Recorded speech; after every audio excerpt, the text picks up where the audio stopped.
Assalamualaikum everyone, how are you? This is Shumon. Welcome back to my YouTube channel. Now I wanna share with you what you should do when you come to Australia. If you wanna come to Australia, it's a very nice place for everyone.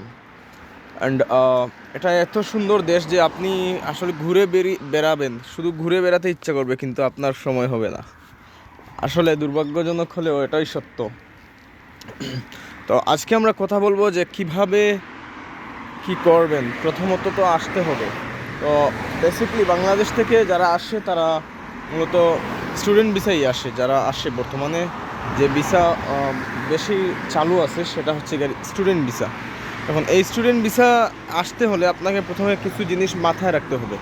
এই agency বলবে যে আরে যান, কাজে ভরা, মানে অনেক কাজ পাবেন, কিন্তু ভাই এজেন্সির কথায় কাজ হবে না, আপনাকে এসে কাজ জোগাড় করতে হবে।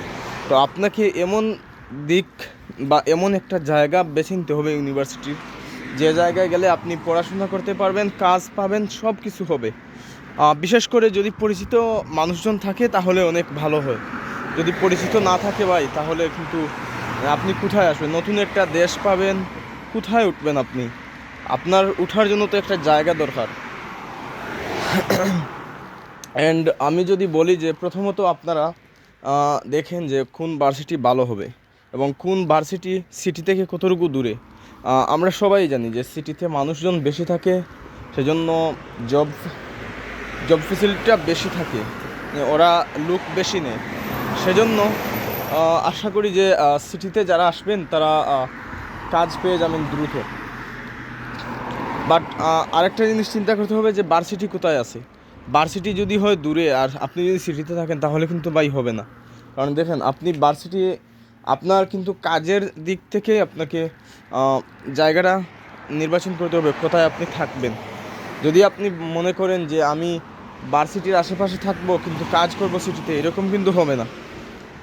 আর আপনার অবশ্যই পরিচিত ব্যক্তি থাকলে ভালো হয়। ধরেন যে অস্ট্রেলিয়ায় কেউ পরিচিত আছে, রিলেটিভস আছে, এদের সাথে আপনি যদি থাকেন তাহলে আপনাকে ওরা রাস্তাঘাট চিনাই দেবে।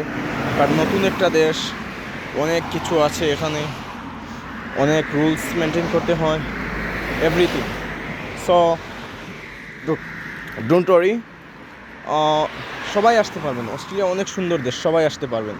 তবে কিছু বিষয় মাথায় রেখে আসলে খুব ভালো হয়। যেমন ধরেন লিভিং এক্সপেন্সেস পার মান্থ $150 থেকে $200 আসে। পার উইক $150 থেকে $200।